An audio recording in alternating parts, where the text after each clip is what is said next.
Hello, and welcome to Outnumbered the Podcast. I'm Audrey. And I'm Bonnie. We are experienced moms to a combined total of 19 children. In our weekly episodes, we explore relatable topics using our perspectives of humor and chaos. Tune in for advice and encouragement to gain more joy in your parenting journey.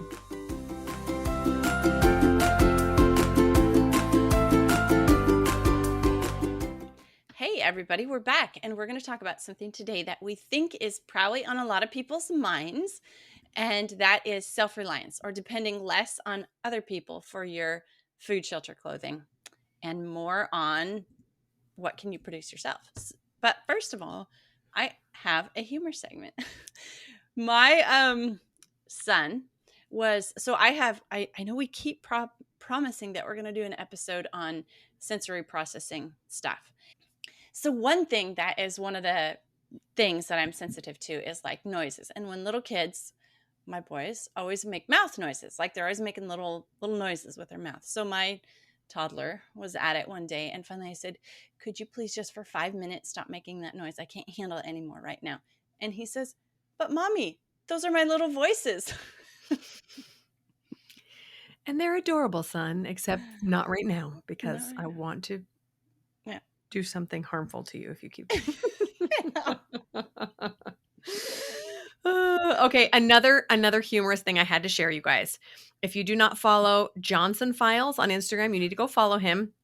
He does the funniest stuff.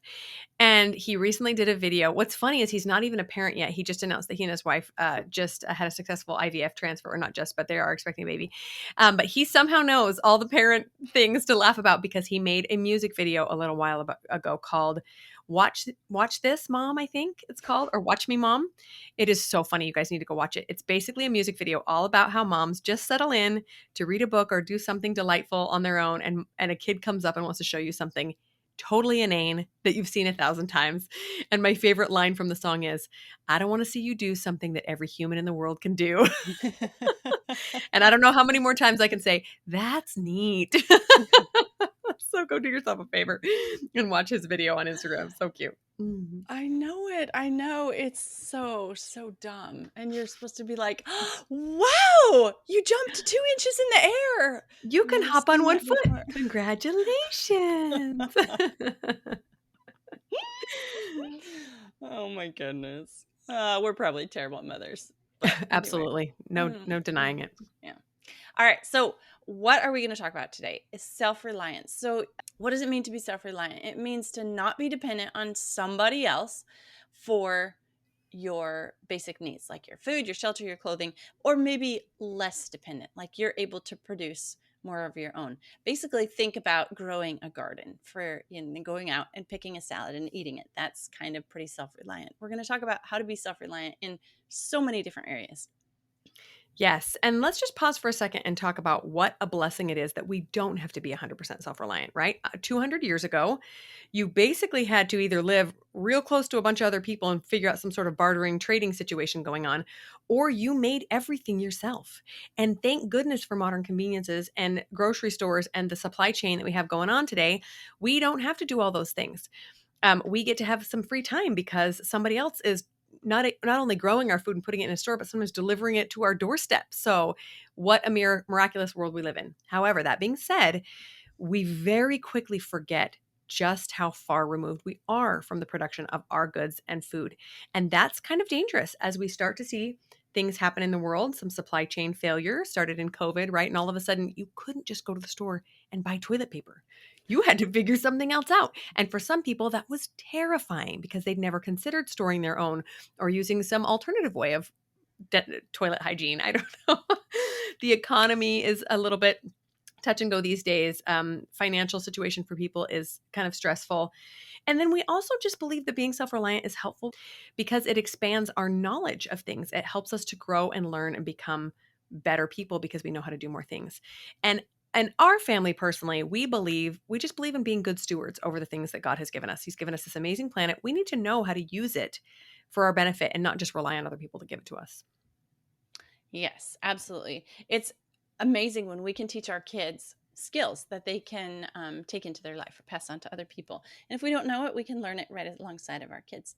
So in this episode, we're going to share 10 how-to tips, ideas that we have for a single person, a large family, a small family, whatever, just like yours, like how to get started toward becoming more self-reliant. Yes, and we are going to start small because we don't want anyone to leave this episode and think, "Oh my gosh, I have to learn how to, darn my own socks or whatever." But maybe you could get there someday, But first, you Just have to raise the sheep to right, get right, right. here. Share the sheep, create the wool, knit this. No, we're not talking about that. We're talking about starting super duper small. So our first step is to just do the babyest step that you can possibly imagine. And for us, it's something like growing herbs on a windowsill. They even sell them in a pot at the store. You could just go buy some cilantro or some basil or something you use quite often and stick it on your windowsill and grow it a little bit. Cut some off. The first time you cut off herbs and put it in your own food, you're going to just squeal for joy. It's so exciting.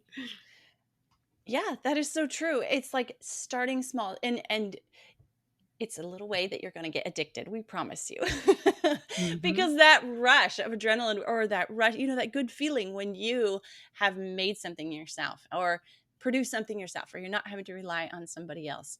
And that is something that you can teach and share with your kids too. Oh my goodness! When we got our chickens a couple years ago, and we collected our first egg, I felt like we should have just dipped it in gold and saved it because, well, first of all, it was worth about $1,000 after all the money we put into the chicken coop and everything else. But it was like we just we just made this happen. I mean, obviously we didn't do it; the chickens did it, but we like grew them from chicks and we fed them and we nurtured them. We took care of them, and we just got food from it. And again, these eggs are worth probably considerably more than they are at the grocery store with all that we put into our chickens, but it's so thrilling. Another quick small tip we can share with you is to just start creating some meals from recipes from scratch, right? So many of us are used to taking shortcuts, right? We buy a rotisserie chicken instead of cooking our own, simply because we've chosen to create these busy lives for ourselves. But if we can just maybe take a step or two backwards on the food chain and try to create things from scratch so that you could replicate it if you did need to grow your own food. You could make your own bread, or you could make a dinner that didn't require buying something that someone else had made. Yes. So that egg that you're talking about, that was, very expensive egg. It's a very expensive egg until there are no eggs at the grocery store, and then it's a very Mm, valuable egg. mhm. Then someone might Yeah. come pay $1,000, maybe not Yeah. 1,000, but Yeah. Well, you know what? That's a good segue into the second tip, which is start early. So to get a chicken to egg laying operation from hatching an egg or starting with a chick is 7 months. To get fruit from a tree, it takes years and years to grow and produce the fruit in trees. Like we always say, like when people ask us for tips about, I think you guys know that we live on kind of a hobby farm here, and we produce most of our food in the summer, and quite a lot in the winter from what we've preserved in the summer, and the other dairy and other animals we have. Is people come to us and they ask us for tips, and we always say plant your fruit trees first. Because you're going Mm, to have to wait for those the longest. If you plant a garden in spring, you'll eat off of it this year. You plant a fruit tree this year, you're not going to eat off of it mhm. this year. So Yeah. start early is the next step. Start early. Yeah, what do they say? The best time to plant a tree is 10 years ago, and the next best time is today. Yeah. In our old house, sometimes we drive by our old neighborhood, and my husband, I think I just talked about this on an episode, but my husband planted trees the day that my son was born, my 9-year-old, and we drive by now and I'm like, oh, look at all that shade. We only had a few years of it before we moved, but it happens eventually. You're going to be 10 years older in 10 years. No matter what, you might as well have some fruit trees to go with it. Okay, number 3 is to go slowly. Don't make yourself crazy and don't put yourself in debt by just thinking, "Oh, I need to have all the things. I'm going to go buy all the animals or plant all the gardens." And gardening can be expensive. I'm sure all of us know if we've, invested in some really nice soil at the store. But one thing that we love to do is just to stock up on a few extra grocery items. So our family goes through food pretty quickly, both of our families, because we have a lot of children. So instead of buying 2 or 3 cans of something that I would need for one meal, I'll just buy a case. So we always have several cases of beans, sometimes canned fruit or vegetables, depending on what we've been eating. But just buying a little bit each time adds up quickly. And then you have a reserve. And there's this peace of mind that comes knowing that you could feed your family from your pantry for quite a while. Yes. Yes, that is so awesome. Just a little bit at a time adds up. over time. Really, it really does. Another way to go slowly is if you're adding, say, animals to your repertoire of ways you're being self-reliant. Go slowly. Mhm. Start with one animal and learn it, and then get that one mastered and learn the ins and outs. It's sometimes heartbreaking. Animals have the circle of life, and they live and they die, and sometimes you don't have any control over that. You can do your best and all that, but start slowly. Don't get like chickens and pigs and goats and rabbits, and okay, just hang on, back off, just start slow. Let's just start with one. Mhm. And that Mhm. way, like if you see if it's a good fit for you to have an animal to take care of, rather than getting them all and then having to find a place to displace them when you realize that you can't actually handle an animal. Yeah. Yeah. Okay, our next tip is kind of seems like it's opposite of what we just said, but it's think big. All right, so this actually means like plant more than you can use. That is not hard to do. When you open a package of zucchini and there's 18 seeds in there, you're like, yes, I am sticking all these in the ground. But if you only plant one green bean seed, you probably can feed your family one meal one time, maybe, if it's an extra prolific green bean plant. Mhm. So it's okay to think big. That packet that you buy of green bean seeds or zucchini seeds, that is going to cost the same no matter if you plant all of them or none of them. So that packet of seeds is going to cost the same. But then when you have a whole bunch of zucchini or tomatoes or green beans, you can add another skill to your skill set. Okay, so now you can grow zucchini. How about preserve zucchini? Okay, so add that one, or you can share. Or there's other things that you can do that we'll talk about here in a little bit. But it's okay to have extra. Think big. It's just because you can't use it doesn't mean someone else can't. So think big. Yeah. Yeah, for sure. No one I've ever met will turn down homegrown vegetables or fruits or anything else, right? It's always tastes better. And especially in especially where gardening is concerned, the work you're doing is really the same whether you plant one plant or 15, maybe a little bit more weeding for the surface area, but it's not a lot more, like you said, not any extra money, but not a lot of extra work as well. Yeah, this goes for animals too. So let's say you have a goal of having a dairy cow someday that you milk. Okay, that's awesome. But let's back up to number 3, go slowly. Start with a dairy goat. They don't produce quite as much milk. They're not as big to handle. You don't need as much space. So start with a goat and get used to that. And it's okay to think big. We had goats for, I don't know, 10 years before we ever got a cow. It's okay. Think big. Don't be afraid to think big, but again, combine that with go slowly. Right, right. Okay, so number 5 tip is to learn new skills. Obviously, any of the things that we've talked about so far are going to require some sort of skill. Even just stocking up at the grocery store, if you want to do it smart, you'll have to learn how the sales go and maybe start clipping coupons or something so that it doesn't end up being a great expense. But so many amazing self-reliance skills in regards to food specifically: canning, preserving, making cheese, yogurt, gardening, animal husbandry, drying, fermenting, pickling, all the things.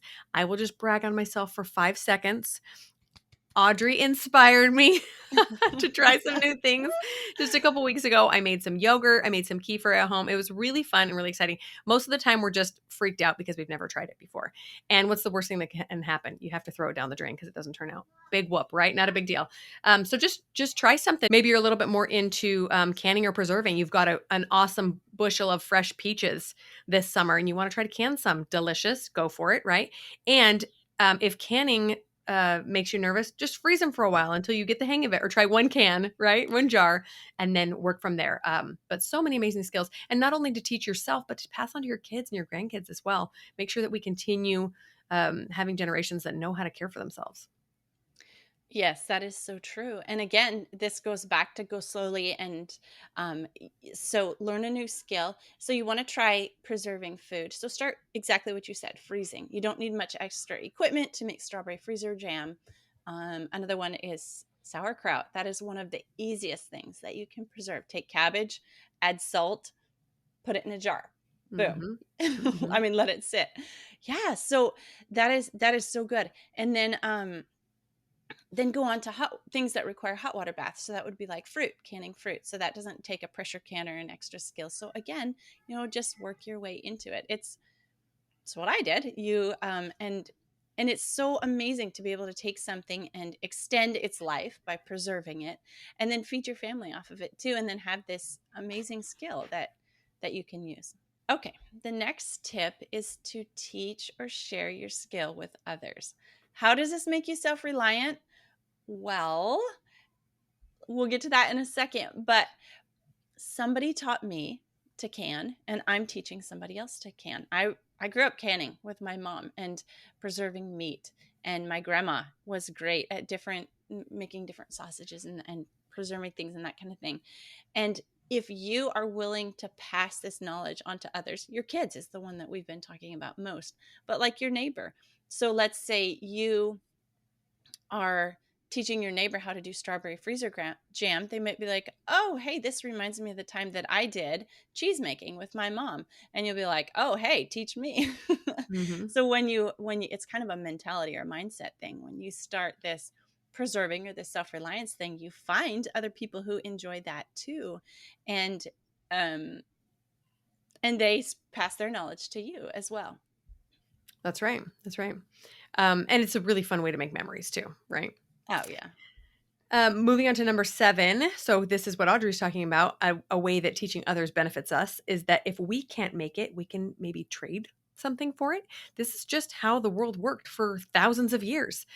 Before anyone had money and stores and things like supply chain, they just made something, and if they had too much, they would trade it for something that they needed. And this is a wonderful way to operate within neighbors and friends, especially if you have a skill that other people really value, right? Bartering our time, skills. In reality, any skill that you have that makes you more useful is self-reliance, right? So being able to barter that with other people will make you more reliant on yourself and less so on those who may or may not be able to help you out later on. We love that we live in a society where we don't have to do everything ourselves.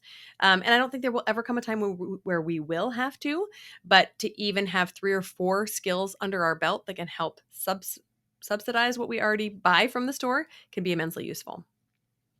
Yeah, right. So let's say you can bake bread, but you don't have a cow. Well, okay, I'll trade you milk from my cow if you bake bread for me, right? So Yeah. it's a win-win situation. I've got way more milk than I can use, and if you're making sourdough, you probably have way more starter and bread than you Mhm, mhm, than mhm. you need. So that's a really really neat thing. And again, it's more of this mindset thing about like self-reliant. It's not, I guess it's empowering. This is what I'm trying to get at. It's empowering to be able to share your skills with others and have them share it with you, and share what you produce with others and have them share it with you. Maybe Yep. they can babysit your kids while you Milk the cow. milk the cow. No, while you can peaches, and then Mhm. you give them some of the peaches back or something. That there's just all sorts of situations that you can think of. And one quick side note about this, think about the social network created when people are able to barter their skills and their products that they're creating themselves. We live in a society that is just continually more and more isolated. Thanks, COVID. All of a sudden, nobody talks to anybody anymore. But recently I bought a big batch of peaches that I was going to work with, and I had more than I needed, and I was able to go to my neighbor and share some with her and have a conversation, right? When we are sharing our skills and our resources with others, it just connects us to those close by. And that's something that everyone is in need of, I think.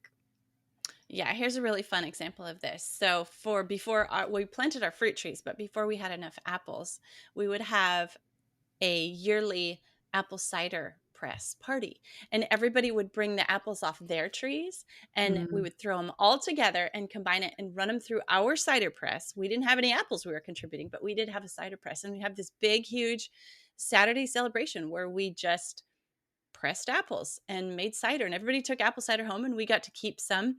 And there was also other fresh baked goods, and it turned in this really fun time, just connection and having fun. And we didn't have any apples. Our trees weren't producing apples yet, but we definitely benefited. Oh, cider press. Why aren't you my neighbor? Ugh, sounds so good. It's one of those old time ones where you crank it and it presses it Yeah. down. It's Yeah. so That's cool. awesome. All right. Tip number 8. think local. So you actually, in reality, can't make, grow everything. We're not out on the Nor would frontier. you want to. Sounds exhausting. Exactly. I know. There's not enough hours in the day.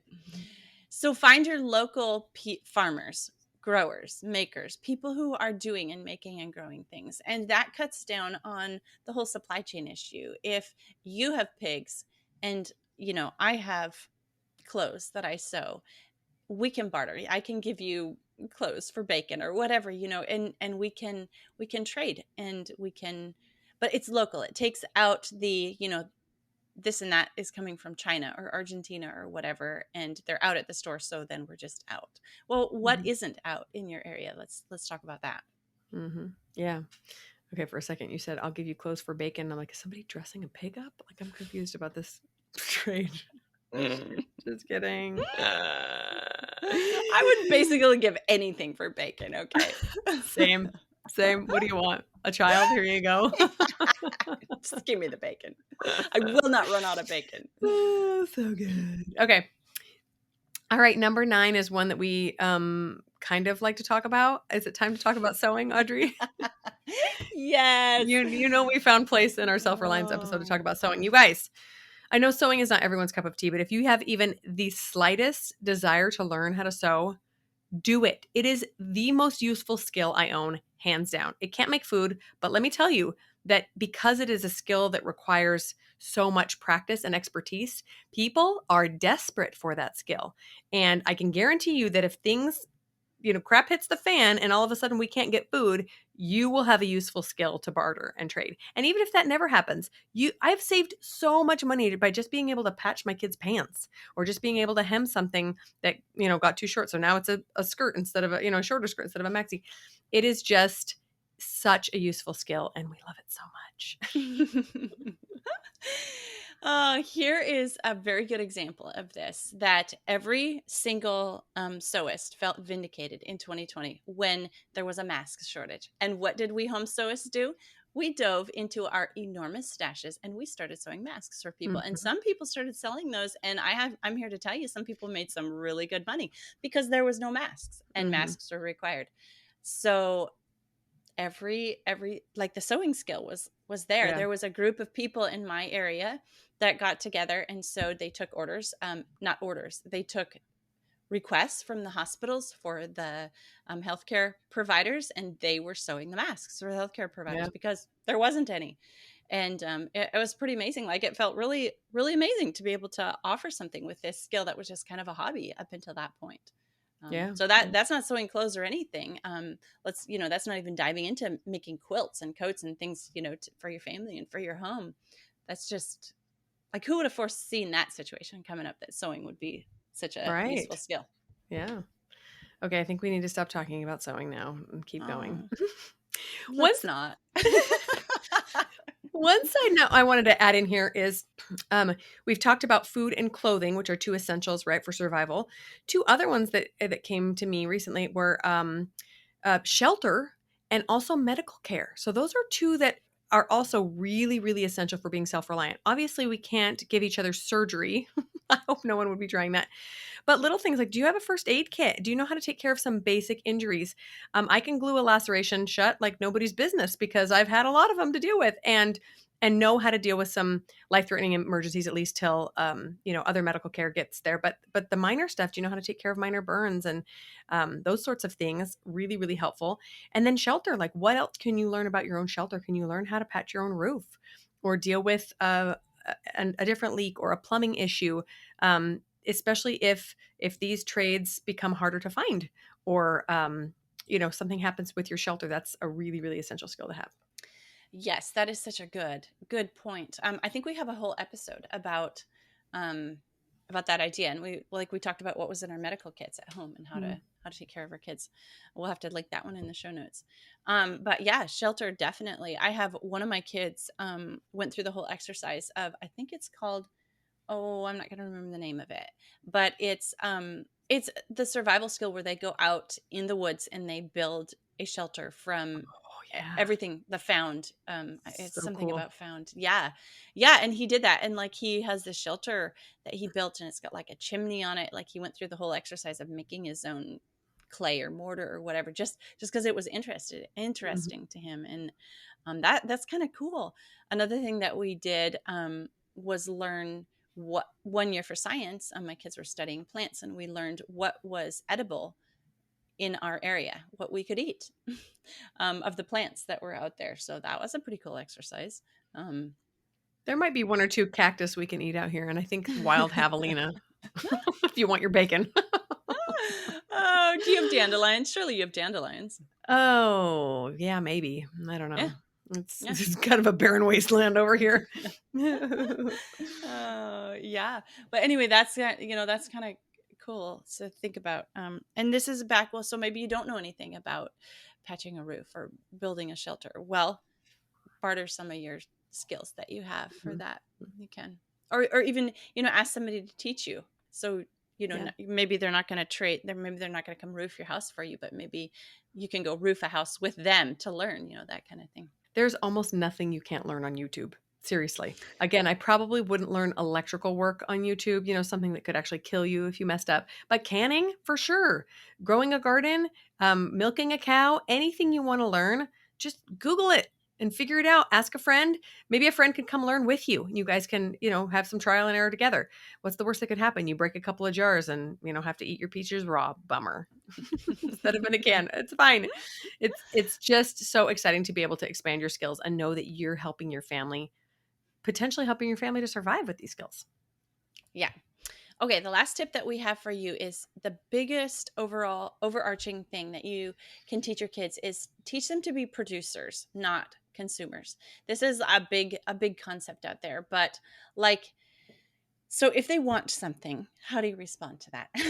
Mm-hmm, They mm-hmm, want, and then it even comes down to, what do they do with their time? So what are they doing with their time?